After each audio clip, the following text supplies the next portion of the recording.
Hey guys, Alex here signing on real quick. I recently had Brian from Providence Sound and Vision come out and interview me in my newly renovated Dolby Atmos music studio.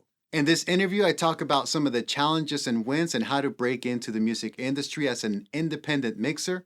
So I know you guys are going to find some useful nuggets in this interview. I also published a free guide to spatial audio. Be sure to grab that at alexpromix.com/ebook, and I will leave a link to that in the video description below. Thanks again so much for watching. I look forward to seeing all your feedback and comments below. Peace.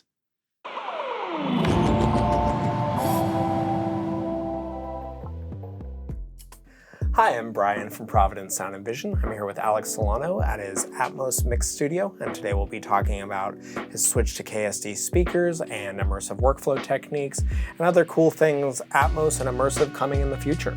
Thanks, Brian. Thanks for having me here. My name is Alex Solano. I am an immersive mix engineer, and we're here at my beautiful studio, KSD monitors all around in Apple Valley, California.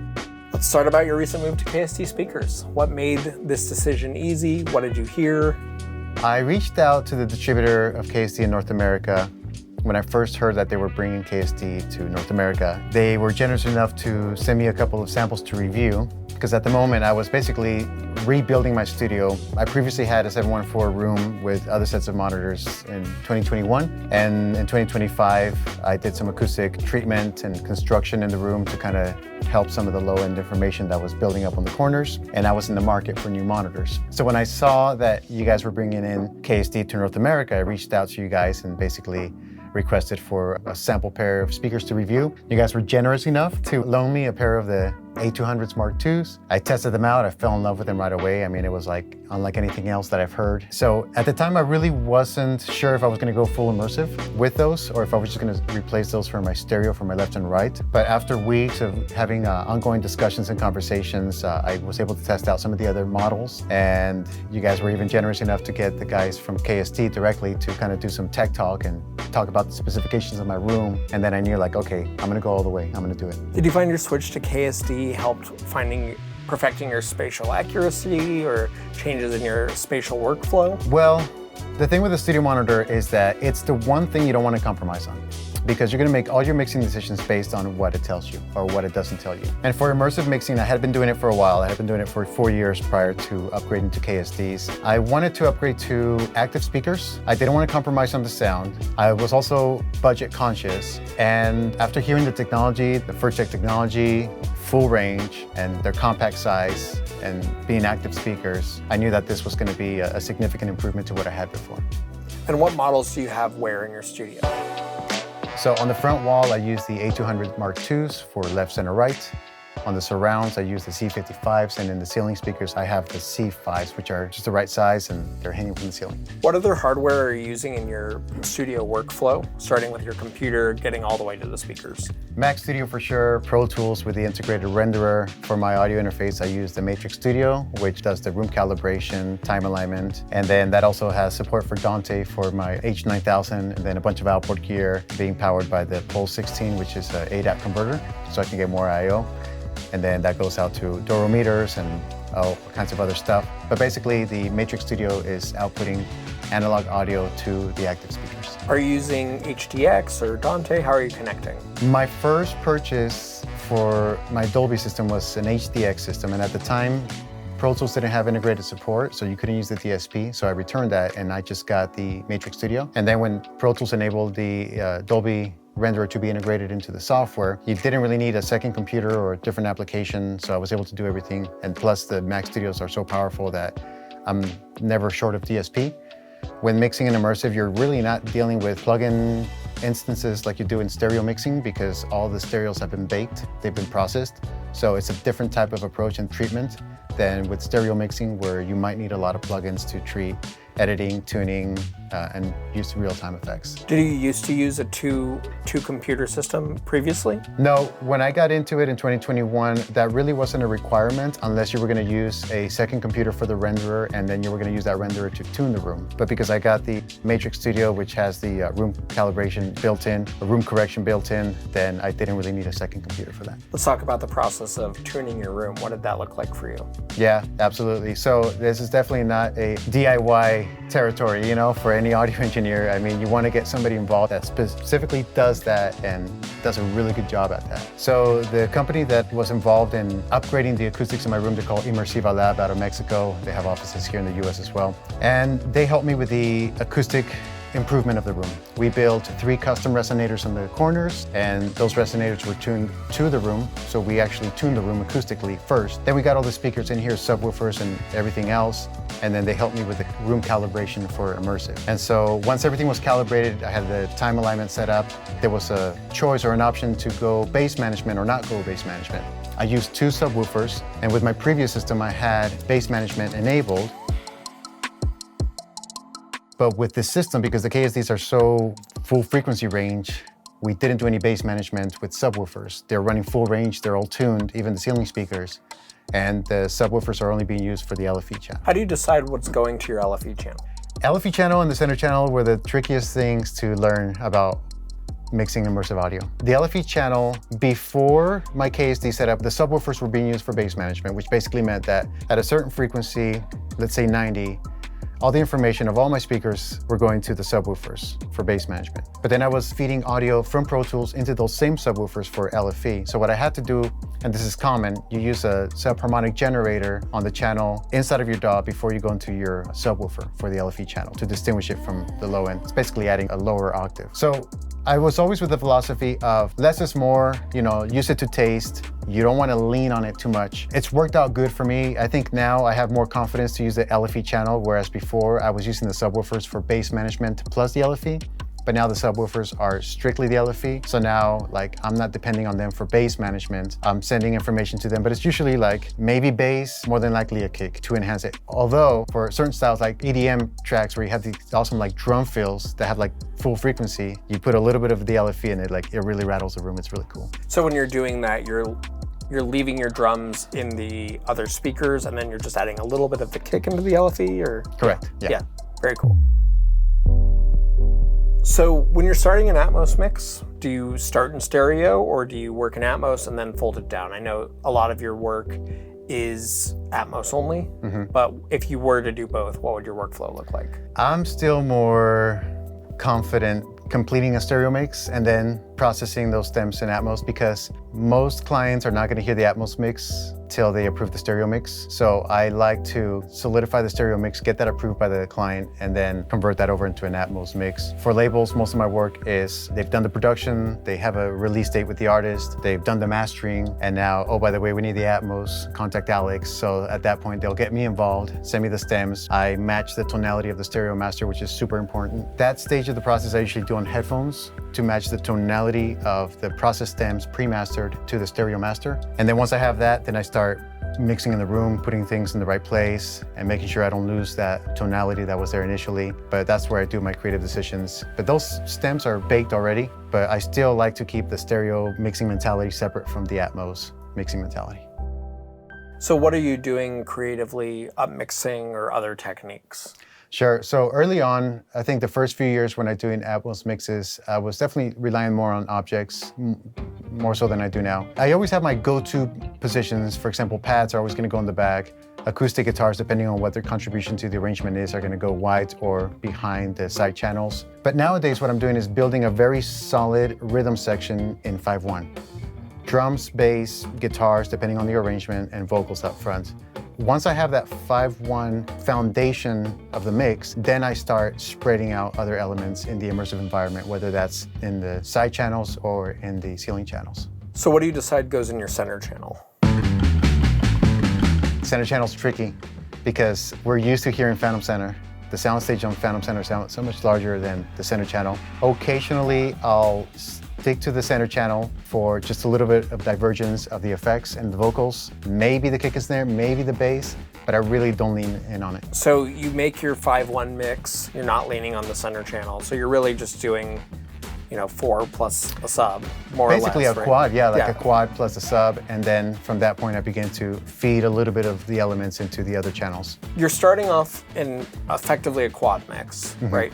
And then how do you expand that into your 916 template? So let's say we have drum stems, vocal stems, bass stems, and acoustic guitars, okay? At the most basic level of arrangement. Drums are gonna go in the front. I might duplicate those, do a little bit of distortion or saturation, put a short ambience room and put those to the back. Now I have a quad, right? Bass is gonna stay in the front. Unless there's like a bass synth with some additional information, I might make those wide, but I will still keep the bass up in the front.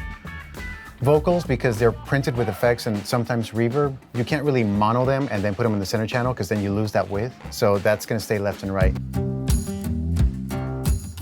Then you have other elements like rhythm guitars, piano. Okay, so then rhythm guitars, like let's say acoustic guitars. Deb and Gabriella, if you guys check that out, the Garden EP, you'll hear this in that, which is acoustic guitars come in, but they're like around you. The way to do that is to use an up mixer, Halo Up Mix by Nugent Audio or Pentio Pro, Perfect Surround. Use that to take this 2-channel stereo stem and then spread it across the rear channels and the side channels. And now you have the rhythm section like wrapped around you. You have the vocals up front, you have the rhythm section, the music and the percussive elements in front of you. And if that's your basses, then backing vocals, then you can begin to lift those up in the room, in the ceiling speakers. Synths, leads, pads, those things can begin to be spread out vertically or horizontally. But I have a very solid base in my quad, if you will. And then from there I can start splitting out. Yeah. And in your workflow, how are you using headphones? How are you using speakers? How are you switching between them?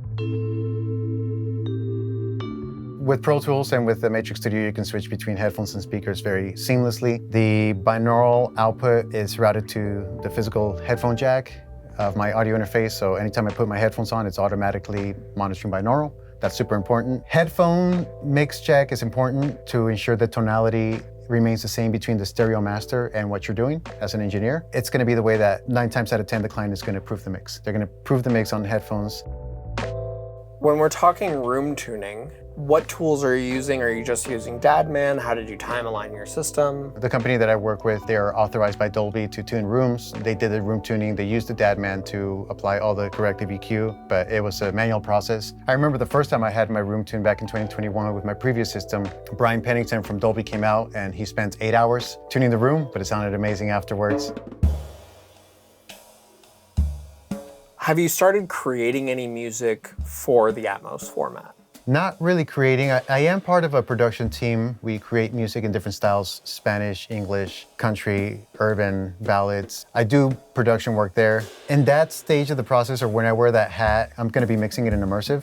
So it's ensuring that I get all the different instruments split apart in the production process so that I can later on create an immersive mix. Have you experimented with any spatialized effects, like adjusting your reverbs to different lengths or anything like that to utilize the Atmos to your advantage? If I'm creating the mix from scratch, yes, but if I'm working with process stems, I rarely add effects like reverbs or time delay effects.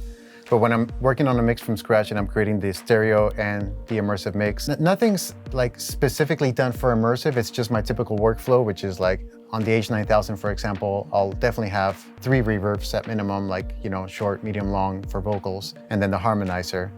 But then I know that when I switch that over into immersive, I'll have those as separate stems. So short room will go in the front, medium will go on the side, long will go on the back, harmonizer will go in the spread, like the wides. And so I kind of mentally prepare of how I know I'm gonna treat those effects after I'm done with the mix. However, there are some really cool quad effects that I use, like the Eventide micro pitch immersive. I love using that. Devin Gabriella, what I did on one of the songs, I took stereo acoustic guitars, put them on the side channels, and then fed them to a micro pitch immersive quad that was panned to the front and the rears. So now you have this direct location of the dry instrument, but then you have this flangey, chorusy version of it coming from in front of you and behind you. So things like that I like to play with. That's awesome. Yeah.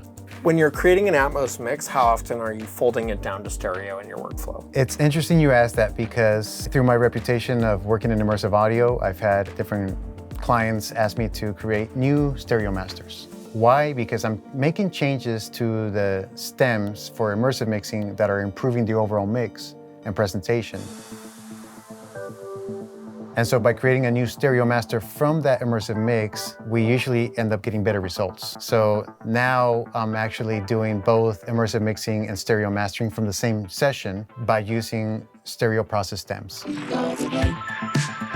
In that sense, I'm monitoring the immersive mix, but I'm being very mindful of the 2.0 fold down through mastering processing. I don't want to change the tonalities too much, but I do want to get it up to the loudness spec. So on my 2.0 fold down, I'll be using more things like clippers, limiters, maybe multi-band dynamics, but very minimal, because I want to preserve the tonality of the immersive mix to sound the same as the new stereo master. But having all that within one template in my DAW allows me to create both and monitor both. And is that what you're doing for, a stereo mix has different loudness requirements to an Atmos Correct. mix? So yeah. Is that what you're doing to mitigate that, or? I am, yeah, using the limiters and the clippers to make sure that I get it, 9 loves, 8 loves, 7 loves. Yeah. Right. Okay, so we talked a lot about the spatiality of your mixes. How do you decide what's going to move? That's a great question. Whenever you hear any seasoned engineer talk about immersive mixing, I think we can all agree that it's not a gimmicky thing. This is not a time to show off like our gimmicks, right? I think the important thing about mixing music and immersive is to have a really solid structure of the mix that works spatially, number one. So that's the first thing that I do. I build just a very solid base or foundation of the mix that's gonna work in immersive. And then secondly, I find a few elements that I can spin around if appropriate. So for example, let's say there is a particular percussion fill or a keyboard fill. Most of those stems are gonna be stereo. So what I'll do is I'll mono that, and now I have full pan control of its precise location. So if it's appropriate to the song arrangement and to the message of the song, then I'll find those elements in the mix, mono them, and then specifically place them or move them so that I want the listener to pay attention to those things when they appear. What plugins specifically are you using to place things in the sound field? I use the native surround panner in Pro Tools to have the static locations, but then for movement, I like to use Energy Panner, which is sound particles. It's great to work with. I've used it since day one, and I have my presets, for backing vocals or for pads or for things to swirl around the room. Again, very deliberate, but I love using Energy Panner for that. What makes a great Atmos mix? I think what makes a great Atmos mix are the same elements that make a great stereo mix. As an engineer, you want to get out of the way of being there. You want to do what you got to do, but then get out of there and not be noticed, and really let the artist shine, let the message shine. Specifically, what do you think are some of the great Atmos mixes that are out right now? Well, I have my favorite spatial audio playlists that I use to demo my room when people come. One of them is Right On Back to You by Keith Urban. The way it starts is that you have this thunder and rain appears from the ceiling channels, and a little bit of rumble on the LFE, and then the drums come in on the front. You get an echo of them behind you. It's a great arrangement and a song, so the immersive mix did it justice. Another one of my favorites, Norah Jones, Come Away With Me, just a classic. Her voice is just all around you, and it just sounds so natural and so full, like the low end of the voice and the clarity of it just sounds amazing. Do you think these Atmos mixes have more emotional strength than the stereo ones? If they're done right, yes. I wish I could say that about all Atmos mixes, but I'll leave it at that. How do you balance the technical accuracy with the emotional storytelling while working in Atmos? It's the same thing with engineering. There's a lot of technical stuff that you can get into a rabbit hole with, like with outboard gear and equalizers and saturators and multi-band compressors. But the moment that becomes a distraction from like actually being instinctive about your mixing, then you're not making the right decisions. It's really about like, what tools are there, but then being instinctive about the decisions that you're making to improve the musicality of the mix. For an engineer starting out, do you have any tips or tricks using binaural who might not have access to an amazing speaker system like you do just yet? Sure, so binaural, I think we have to understand why was it created in the first place. It's always been at its initial state to replicate how we hear sound and how we perceive sound. We have this thing called a head structure and an ear canal and all that, and how we interpret sound coming around us, behind us, above us, at a distance, proximity, all that's interpreted by the brain, right? So binaural tends to replicate that in a way that's applicable and made possible for everyone. So with binaural technology and binaural mixing or binaural monitoring, some important things come into play when you're doing it with Dolby Atmos. Because in the Dolby renderer, you can choose if a sound and object is going to have no binaural processing, which is going to be off, or whether it's going to have one of the three, which is near, mid, or off. And what I've learned through process of time is that whenever you're using any one of those settings, near, mid, or off, it's going to have tonal changes and distance changes. And some of those things might take you away from the intent, the creative intent of the stereo mix. I tend to be very deliberate about what settings I use when, and on which elements I'm going to use those things on. One thing I noticed too is like whenever you are mixing binaurally on headphones and you start panning things away from the left and right channels, they get louder.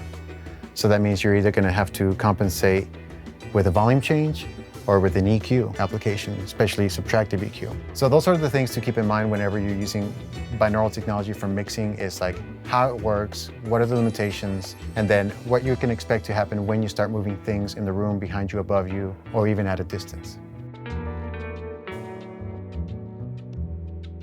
You've built an Atmos room, you're ready to start. How did you start acquiring Atmos clients? It was never, now I have my room, I put a website up and people start calling, you know, like that was never the case.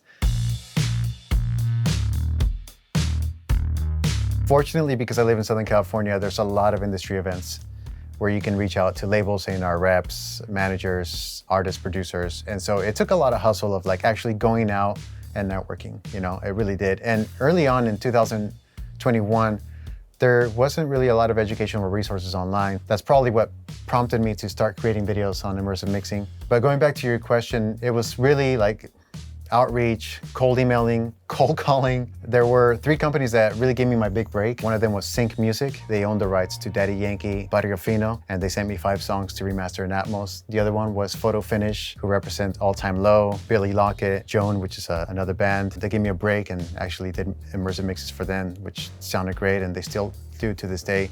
And then the third one was Matt Solutions out of Nigeria. Contacting the owner and just building a relationship with him and credibility. I've been delivering Dolby mixes for them for the past 4 years. It was a hustle, but then it was also being able to do all the other things that people don't see, which is follow-up, communication, time management, being accountable to your word, all the other things that makes any business successful. I know you recently added a business manager to help you focus on what's important. How has that changed your workflow and your life? Well, that's definitely offset a lot of those tasks to my business manager. So now I can really focus on what people are hiring me to do, which is create mixes. And when I'm not mixing, then I'll create videos, you know, just to kind of educate and just to show people kind of stuff that I learned, and even to stay relevant in the sense of technology. Having a team, which is the most important thing, is important for any business, because sure, you can do everything yourself to a point, but then, you know, you get burnt out or it just consumes a lot of your time. And so having another person on board really helped us to pivot and to build momentum. If someone was starting an Atmos studio in 2025, what's one piece of equipment you think would be a must-have? Studio monitors.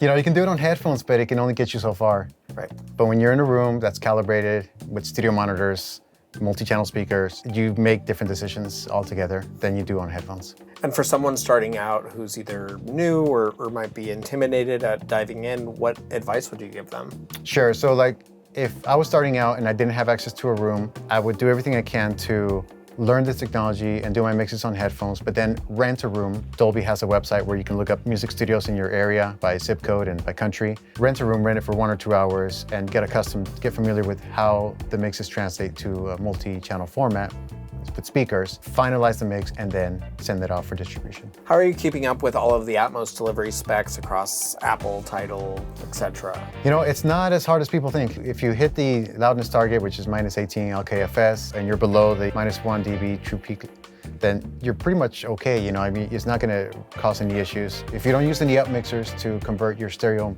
masters into immersive, then you'll be fine. But what would the benefit be of using an up mixer to convert it?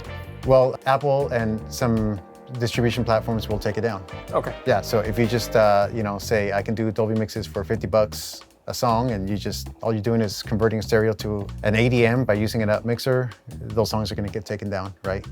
And it's also not fair for the artist who's paying you or the client who's paying you. Up mixers are great for up mixing process stems that are part of the mix, part of the arrangement, but not to take a full mix and then convert it to Atmos. What's the mistakes you see newcomers to the format doing? You know what, it's still early on and I think everybody's still experimenting, even seasoned engineers. So I wouldn't say that there are mistakes many, other than to say, knowing its limitations. You can't slap a Pultic across your mix anymore and make everything bright. We're dealing with a multi-channel format now. So it's forcing engineers to think differently and think outside of the box of how they would glue their stereo mixes together. Now you have to think of how do I glue that by having things coming out of different speakers and different channels, and I can't just, slap a compressor across everything and glue everything together. So like for me, it's caused me to rely more on saturators, outboard compressors, also on dynamic EQs to address things when they're sticking out too much in the room. But it's a very dynamic format in the sense that, you're not having to compete in the loudness war. You're delivering a master that's minus 18 dB. And so you don't have to cram everything down a funnel and try to get it sound to a specific loudness spec. So it's just more creative, it's more pleasing to hear, it's more refreshing when you hear an Atmos mix in the room. It's like you're part of it, you're no longer having to strain to hear a sound that's way in the back because it's being slammed by limiting. What are you using on your master chain? So on my current template, I use a 916 routing folder where I send all my tracks to, all my stems to. For glue-ish sounds, to glue the mix, I'll use Spectre, which is a harmonic EQ. I like to use Quartet by Whole Grain Audio, and that's a multi-band EQ with a built-in limiter that's extremely transparent, and that is a multi-channel 916 support. Other things, FabFilter Pro Q4 does offer multi-channel support. No real compressors, not in the Atmos mix bus. If I do want to glue my tracks, then what I'll do is I'll use a sidechain from the stereo mix and use something like Track Spacer to duck those stems from the loud parts of the song, and that will give you the effect of compression. So it's just thinking outside of the box and coming up with new creative ways of creating the effect of compression, but without all the bad stuff. From an educational side, where should someone start if they want to get into Atmos workflow and Atmos mixing? There's definitely a lot more resources now than there was before. Dolby websites, YouTube, there's a Mix with the Masters courses on immersive mixing. I create videos, tutorials, things like that around mixing workflows specifically to immersive audio, so you guys can check that out. But no matter how much time you spend on YouTube, it's really a matter of application. You want to apply what you learn and then make it your own. No pro engineer that's mixing at the top level is going on YouTube searching for how to EQ a kick drum. They're gonna spend time EQing a kick drum and discovering that, or playing around with new tools to come up with new techniques or things like that. When I was first starting out and I really didn't have any clients, and I loved mixing, but I didn't have anybody to mix for, and I had to just build my own tracks to mix on, right? Or even downloaded stems from websites to practice mixing. You're just in a different mentality because you're exploring, you're discovering, which is perfectly fine, you're learning. But the moment somebody says, hey, I want to pay you this amount of money to make my song sound better, all of a sudden you're under pressure. That causes you to do different things. All of a sudden you're being held accountable. You have a deadline and there's money on the table, and they're paying you for a service that they themselves aren't going to make money on. Let's be real, with streaming payouts and things like that. So it's wow, this person's coming to me and they're paying me for a service to do something that they're probably not going to see any benefit from, with monetization and things like that. So how can I deliver to them the best quality that I can? And so it's really about applying what you learn instead of continuously searching for the next best thing or the next template or the next thing to download. I mean, that will get you furthest away from learning what your creative sound is internally. And I think that's the most important thing in this field. And also, Bruce Radin, which I had the privilege of attending one of his workshops way back in the day. He was one of the pioneers between mono and stereo, and I believe that if he was around today, he would be a captain for immersive as well, One of the things that Bruce talked about, focus on your sonic personality. In other words, discover what your sonic personality is instead of chasing after everybody else. And that speaks to don't go chasing trends as to what's the latest thing, what's the latest plugin. Figure out how you can develop the unique sound so other people can come to you and ask you for that. You have Avid S1 and you have the dock. How are you using them for Atmos? Do you have every day, I have custom maps here where I can flip between immersive monitoring and stereo monitoring. I can flip between the stereo mix and my mastered mix and my immersive mix. I can flip between this beautiful immersive room and a small pair of speakers in the back room and monitor on that. So, I mean, it's my control surface. It's my, control station. Automation, obviously, things like balancing. A lot of times I find that if I'm staring too much at the computer screen, like dialing plugins, I'll turn away and then just really focus on the faders and listening in on the balance. Sometimes when I think I'm done with the mix, what I'll do is, especially in stereo mixing, I send everything to 4 auxiliary tracks: drums, bass, music or instruments, and vocals. And when I'm getting close to the end of the mix, when I want to print a mix and send it to a client, what I do is I basically put my screensaver on my computer. I play the track from the beginning, and I just balance those 4 faders. I'll bring them all down all the way and then just listen to the relationship balance between instruments and vocals, drums and bass, and really find that and like fine tune it. And then once I believe I nailed it, then I start printing my mix. So like having tactile control, hands-on control, listening, using your ears, like that's super important versus just constantly being influenced by what you see on the screen. When you're bouncing your stems, either in Atmos or in stereo, what does your workflow look like for that? Do you have a template that does it all for you? I wish. Yeah. I end up just printing my own stems. Even when delivering stereo masters, I print a cappella first so that I can hear if there's any bad edits, pops or clicks, and then if I catch them, I'll fix those and then reprint it again. So I usually print a cappella, then I'll print instrumental, again, hearing for any weird anomalies. Then I'll print a performance version, which is basically the instrumental and the backing vocals without the lead voice. And then finally, I'll print the main mix, which is like the final mix, right? I like to do it in that order because it's also a quality control for me. And I don't like to bounce offline for stereo mixing or printing stereo stems because I want to hear what's there. I'll convert it to an MP4 and I'll send that to the client to preview as spatial audio. What do you recommend your clients who might not be even making anything in Atmos other than sending it to you, right? I mean, that is making it in Atmos, but what do you recommend they use hardware-wise? What are you seeing people using? So it's actually really simple nowadays. There's an app called Samply. All you do is take your exported ADM Dolby Master file from your DAW, you upload it into that player, and then you send them the link. It converts it to MP4 and into spatial audio for AirPod support and for iPhone support. So it's like really easy to do it nowadays. Now I can just upload it into Samply, send them a link, they approve it, and then I deliver the masters. Alex, it has been such a pleasure talking to you today. Thank you very much. How can people find you? Thanks, Brian. You guys can find me at alexpromix.com, which is my official website. You can also use that name to search for me on YouTube and Instagram.